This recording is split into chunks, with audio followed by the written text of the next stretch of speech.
Oh boy, that was quite the rough start. Yeah. Everything seems to be working now.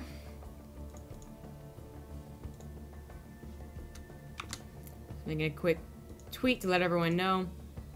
That was a whole ordeal, and I was already on the backup streamer, which is me. Rifkin's internet hasn't been working straight up.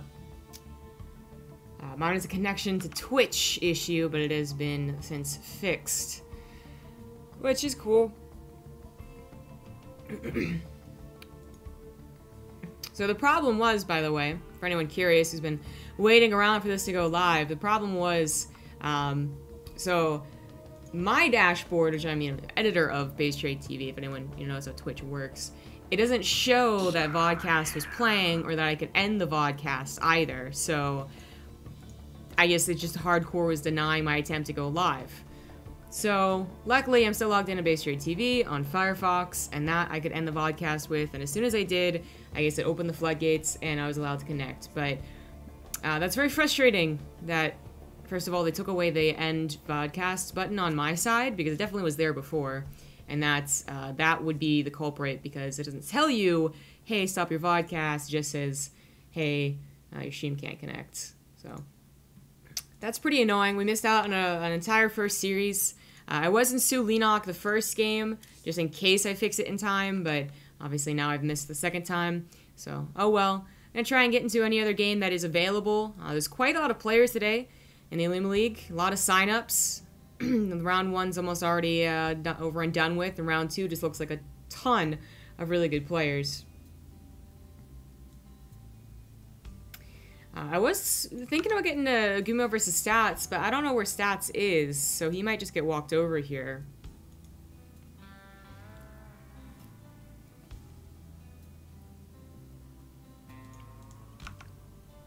I don't know who Kim Jusik is either. But they go on to face Hero. And I definitely want to catch some Hero today. Thank you, Melty SC, for the 4-month resub. Well, it's not awful. It's spelled weird. But I can do better. Obligatory complaint about lack of Discord notification for liveness. Is that going to be a feature soon? While I was having trouble, I also had BitRent resub for 33 months, so thank you for that. And then a couple people resubbed over the Vodcast, so always appreciated if you guys are still here. Whew.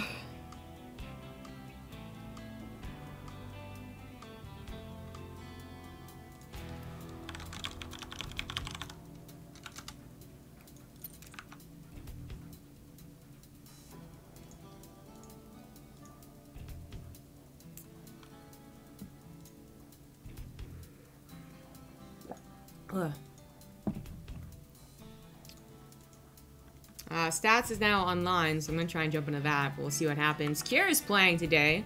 He did join the tournament I was casting earlier, the Ballistics tournament, but then didn't actually check in. So maybe he just is looking for a bunch of online tournaments to join. I don't mind. I absolutely love the guy. Back in the day.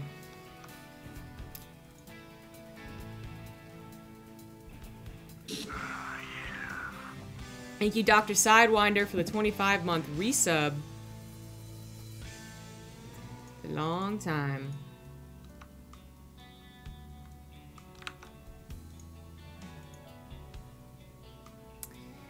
I don't see any action going on with GuMiho Stats. I know the rest of the casters are still in Leenock versus Sue. Finishing that up. I guess I could just try making the lobby and see what happens.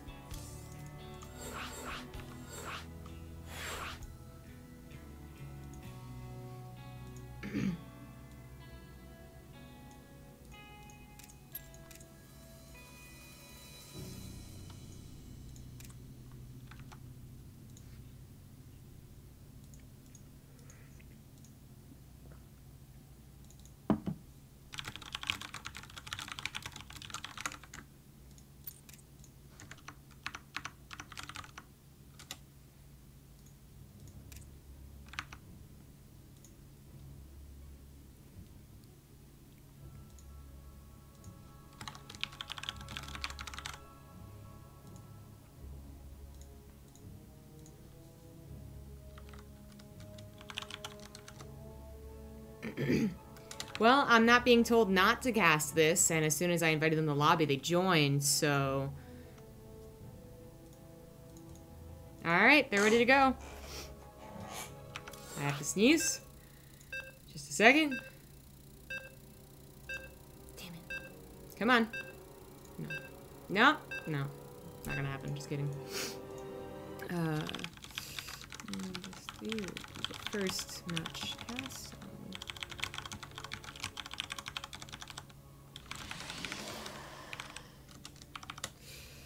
Got that tweet out. Letting everyone know we got some good games. Let's change this over here. Put this over there. And now things look perfectly normal. Alright, it's a best of 3, and in the bottom right, as the yellow Protoss, it is stats. In the top left, as the red Terran, he's GuMiho.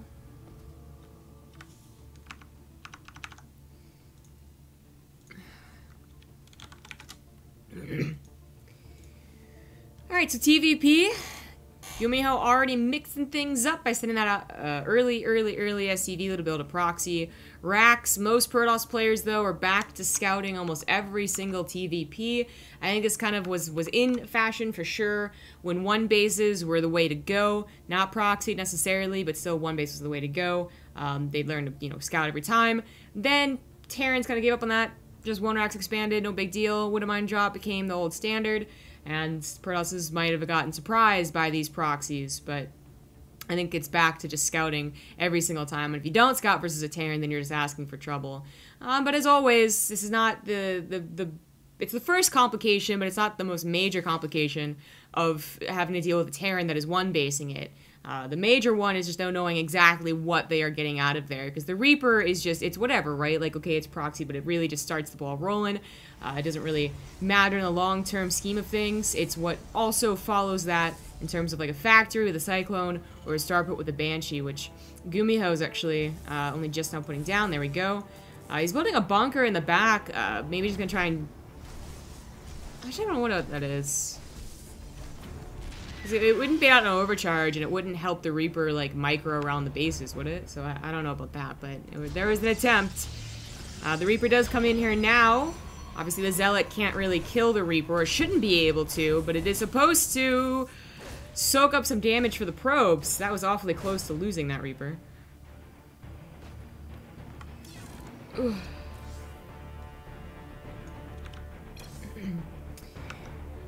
One base Stargate, kind of the response here from stats. So after all, I had to open up one base to deal with GuMiho. So now following up with a Stargate. We do have a Cyclone on the way and a second Reaper. This Reaper really doesn't want to let that probe do anything sneaky, so it's gonna chase the entire length of the map almost. All the way to the left side to deal with that.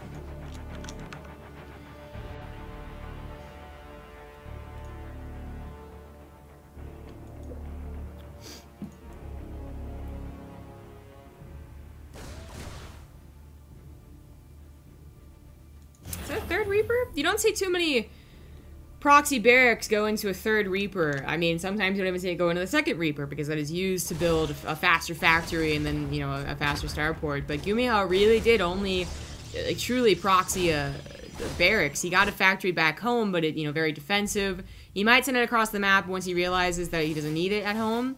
He sees the Oracle, however, and might change his mind.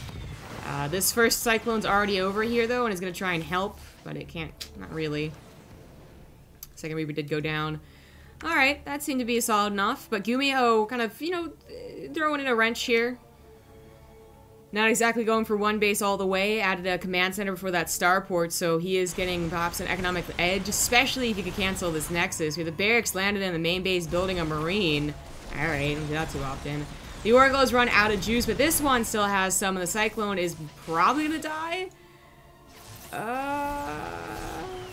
Yeah, the anti-air is just really, really bad, so... This one also would have probably died if there was any more juice on both of them. Marine is canceled? Killed. Killed. And another one, not gonna happen, so lifts up. We have an odd opener here from both parties. Sad's having to respond to everything. He's making making do, and it's more normal for him, but GuMiho is the one that set the pace of the game. This is where it's not coming up. After all, there are double oracles, and not a lot of anti-air for him. No Widow Mines. Wait, one Widow Mine. Somewhere around here. Oh, there you are. Maybe kind of tempting the oracles with a Cyclone. After all, he just took out 2 of them, or 1.5 of them, rather. But now there's 2 of them. I don't think it's going to be a bait. Well, Barracks landing at what could have been 3rd base. Not always, but can be. And a little bit of scouting on whatever army moves out here. Of course, it's an entire barracks in the early game that's just not doing anything, really. So having to slap down 3 back at home, still waiting on a tech lab to add on to that, probably with a factory. Oh, maybe just adding on a tech lab. Means that, you know, that this bio is not going to be as powerful as it would be in another type of game. But that Widow Mine ended up splashing quite a few of the Adepts. He runs back to the safety of the missile turret and the Viking. And this was a scary attack from Stats, with a lot of very powerful combination units. It's so far being dealt with, but pushing out a little too far forward, perhaps. He wants to go for the SCVs. It's 5 in total so far, the loss of his couple of Adepts. 4 Adepts. Shouldn't lose the Oracle, that would be shocking. Let's be careful not to lose the Phoenix, though, would I mind? Not gonna happen. Alright. Good defense from GuMiho. He has added on a tech lab to his starport and is now adding on tech lab to his barracks. So still that delayed stim. This was the 3rd base choice. This one is not. Or maybe that's because that was the choice. Who knows?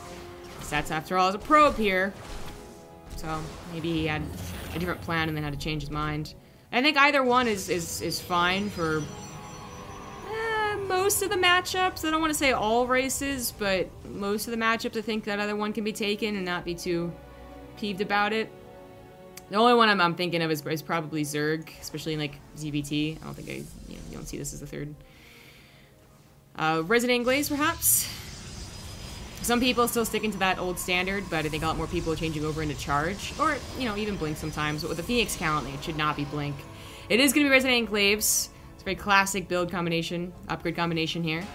Stim, Combat Shields, +1, all that jazz finally on the way as GuMiho has gotten, you know, over the early game hump of just building from a factory and a starport, basically. Now, really ramping up his barracks production. They're bringing on the rocks, okay. There is a Banshee. She hasn't done anything yet, and she doesn't have Cloak.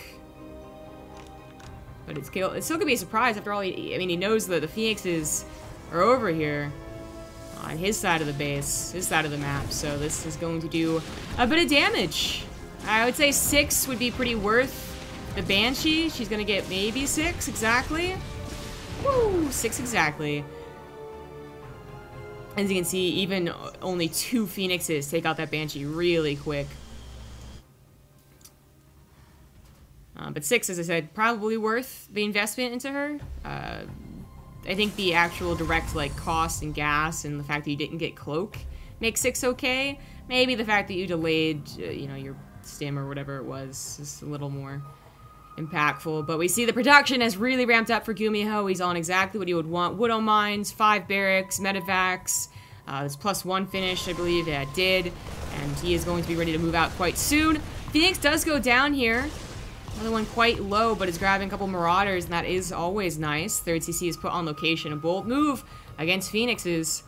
GuMiho is hoping to bring those Phoenixes back home by pushing out like this. More reinforcements are going down. This is ended up being quite a headache, but his stats prepared on the other side of the map. Does he need the Phoenixes back at home? It doesn't look that way. He has Resident Enclaves and +1. There's a couple of tanks here and a couple of Widow Mines. They're gonna have to be in like prime position to really take out such a large Adept force. The stats is already on 6 gateways, so his production is pretty good. GuMiho is gonna just go home. Not gonna force the issue here, despite having all of his upgrades. And a couple of, you know, mostly mid-game, early game units. Talking about those Cyclones and those tanks. The later the game goes, the more that it won't be used very, very well. Sometimes tanks in like late game scenarios can be like, you know, you just don't even bother with them, so they get like 6 shots type of thing, and they actually end up being useful. But that's, I think, that's a rarity. Certainly helpful in the defense, though, as Stats is looking to take a fight? I don't know if he should. The supply is, you know, still favorable for GuMiho. Upgrades even. He's gonna go for it. Is this really the right move? A bunch of Woodamines come forward too. The Phoenix is going to pick them up, so I guess they are out of the equation. One of mine still popped off, but I'm just looking at the amount of bio that's left over. GuMiho still holding strong in that supply, and now stats dipping way down. I think he just made a critical error right there. He did. GG. Not going for the transition in a Colossus. Instead, just trying to end the game with Resident Enclave Adept. Did not really work out. GuMiho, too good.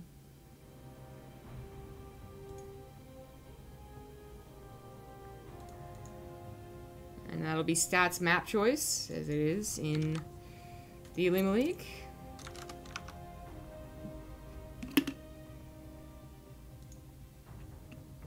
We have Lenok 2-0ing Sue. And the rest of the bracket's still waiting to be played out. Round number 1 mostly going as expected. Round number 2 a little more up in the air.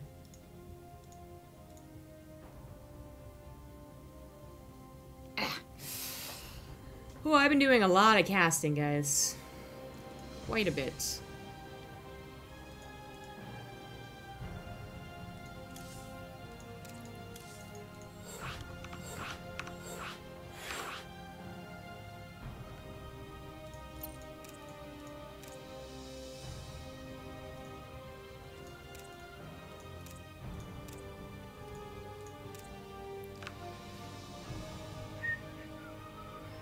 I was already pretty spoiled with really awesome Korean StarCraft earlier today, or last night, or whatever it is for whoever's out there, like 12 hours ago. Let's just say it that way.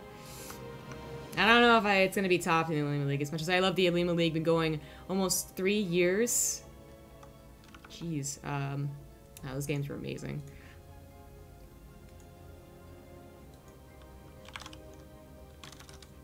I think this is everyone that wanted to join the lobby too, so as soon as the players are ready, I mean they probably will, they said suo.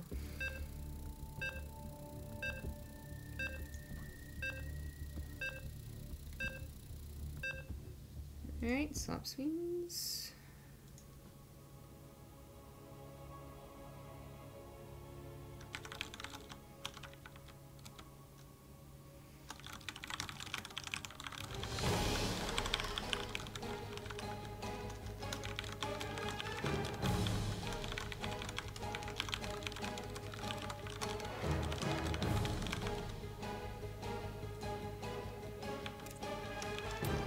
The scoreboard up here, and we're in a game number 2 in the top left.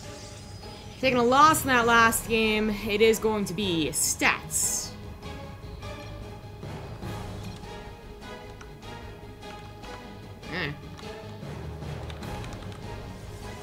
Probably so weird to write it that way. In the bottom right, as the red Terran, it is GuMiho. Be very careful not to accidentally say that in all chat, you know, and just like really beat it into stats that he lost that last game.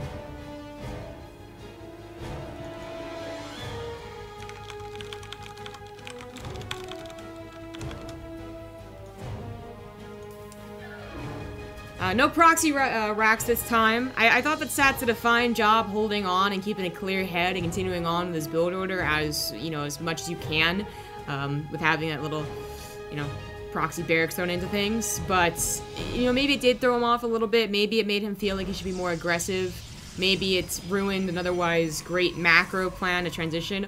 Or maybe, truly, he just tried to think, you know, Resident Enclave Adept was going to work and he had an opportunity. I mean, for me, Observer got in the sky that looked kind of like an obvious bad fight.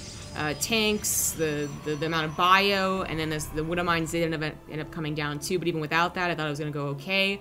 But, you know, it did come down to a couple of last units with a decent amount of health, and I don't know, maybe Stats actually thought that was a winnable fight.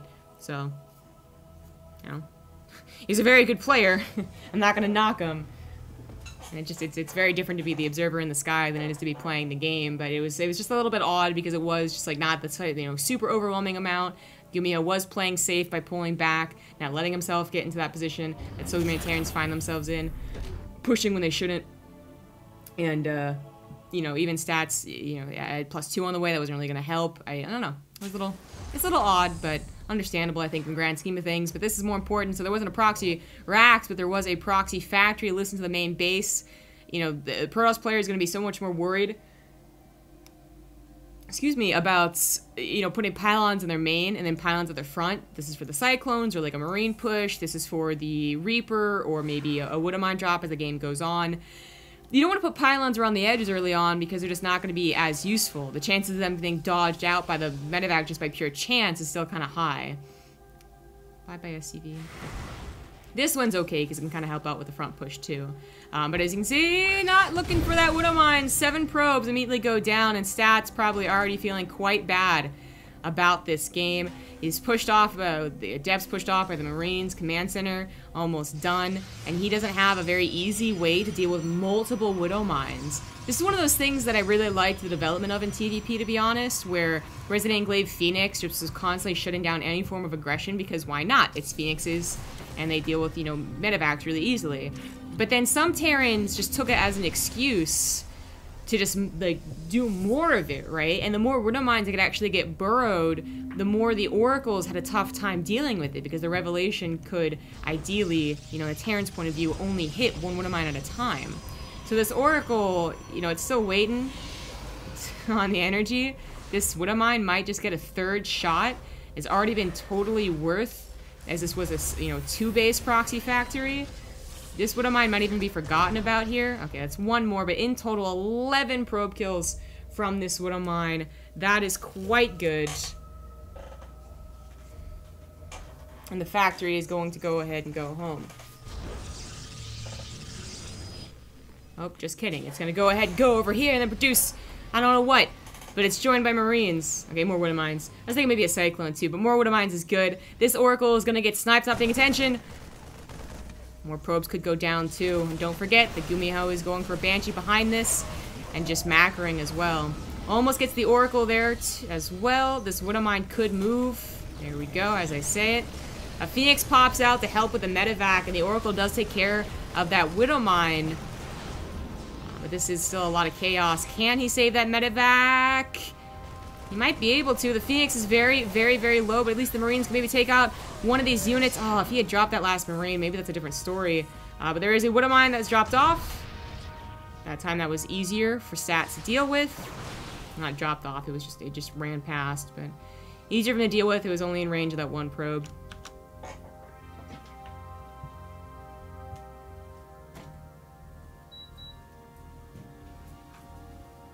Alright, this Banshee is going to have Cloak. Still finding the gas to go for Stim, though. Not falling behind too bad on that. This factory looks like it will die, which, that's kind of big. You know, factories sometimes are lifted into the air and just allowed to be the big, you know, scouting overlords, but this early on, you usually want them for protective tanks or just Widow Mines, or, you know, eventually for a second starport, if that's what the way the game goes, and now I'd have to rebuild it, so that kind of sucks. But this Banshee, you know, this Oracle had used up its energy, otherwise Stats was thinking about Phoenixes and recovering his economy. He just doesn't have an easy response to the Banshee. Finally, the Revelation comes down after losing 7 probes, but they got a Widow Mine and a second Banshee, but we also have an attack from Stats. He doesn't have any upgrades. This might have been scary with Blink. I mean, I guess it is still scary because the Marines can be kited down. GuMiho is going to have to pull SCVs every now and then to really secure this. Once he gets Stim, he can pounce on this army and shred it, but the question is, will his army be too weak? You know, these Stalkers are really starting to take out these Marines, or at least get them low. A Stim after that, and that's, you know, that's actually a lot of damage on the Bio army. The Widow Mine did look like it got a shot off, but more SCVs are going down, making up for that. Banshee pops out. She has Cloak. She should use it. There we go. It's going to help a lot. But so many of the Marines, the Bioforce is going down. 21 SCVs have been lost. Stats counterattack might have just been the best thing about this game. I can't do anything about the Banshee, though, and she has about 10 more seconds to try and snipe some of these Stalkers.